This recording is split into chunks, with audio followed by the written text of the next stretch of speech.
ఫిలిప్పి 1:3-6 మొదటి దినము నుండి ఇది వరకు సువార్త విషయంలో మీరు నాతో పాలివారై ఉండట చూచి మీలో ఈ సత్క్రియను ఆరంభించిన వాడు యేసుక్రీస్తు దినము వరకు దానిని కొనసాగించునని రూఢిగా నమ్ముచున్నాను.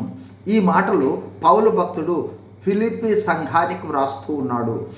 ఈ వచనములలో మనము గమనించవలసిన, నేర్చుకోవలసిన పాఠములు: 1.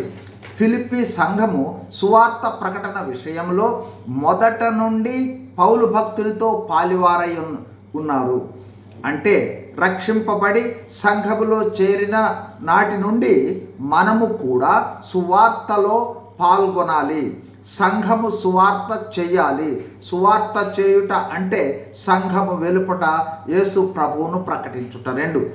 సువార్త ప్రకటన ఒక ప్రాముఖ్యమైన సత్క్రియ. పౌలు భక్తుడు ఎఫెసీ 2:10 మన నూతన జన్మ యొక్క ఉద్దేశమే దేవుడు ముందుగా ఏర్పరిచిన సత్క్రియలు చేయుట అని వ్రాస్తూ ఉన్నాడు. 3. సువార్త ప్రకటనను ఫిలిప్పి సంఘము ప్రభువు రెండో రాకడ వరకు కొనసాగించాలని సంఘము కొరకు దేవునిని ప్రార్థిస్తూ ఉన్నాడు పౌలు భక్తుడు. అంటే సువార్త ప్రకటన రక్షింపబడిన విశ్వాసి రక్షింపబడిన నాటి నుండి క్రీస్తు దినము అంటే రాకడ వరకు లేదా మన జీవిత ముగింపు వరకు కొనసాగించాలి. ఈ సువార్త ప్రకటన సత్క్రియ మన ద్వారా ప్రారంభించేది దేవుడే, కొనసాగించేది కూడా దేవుడే. అంటే మనము దేవునికి అప్పగించుకోవాలి. అలాగే మనము సువార్త ప్రకటనలో పాల్గొనాలని, మన సంఘము రాకడ వరకు సువార్త కొనసాగించాలని మనము దేవునిని ప్రార్థించాలి.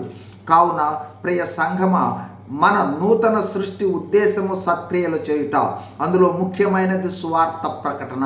ఇప్పుడు ప్రశ్న: యేసు ప్రభువును గూర్చిన సువార్త అంటే యేసు ప్రభు వారి మరణ, భూస్థాపన, పునరుద్ధానాలను ప్రకటించుట, నమ్మితే రక్షణ, పరలోక రాజ్యమని, నమ్మితే యేసు ప్రభు వచ్చినప్పుడు ఎత్తబడి మేఘాలపై ప్రభు వద్దకు కొనుక్కోబడి దేవునితో ఎల్లప్పుడూ ఉంటామని ప్రకటిస్తూ ఉన్నామా? సువార్తను చేస్తూ ఉన్నామా? గమనించండి, జీవిత కాలం అంతా రాకడ వరకు చేయవలసిన, చేయదగిన, చేయగలిగిన సత్క్రియ సువార్త ప్రకటన. సువార్తను ప్రకటిద్దాం. దేవుడు ఏర్పరిచిన సత్క్రియను చేస్తూ రాకడ వరకు కొనసాగిద్దాం. God bless you. Thank you.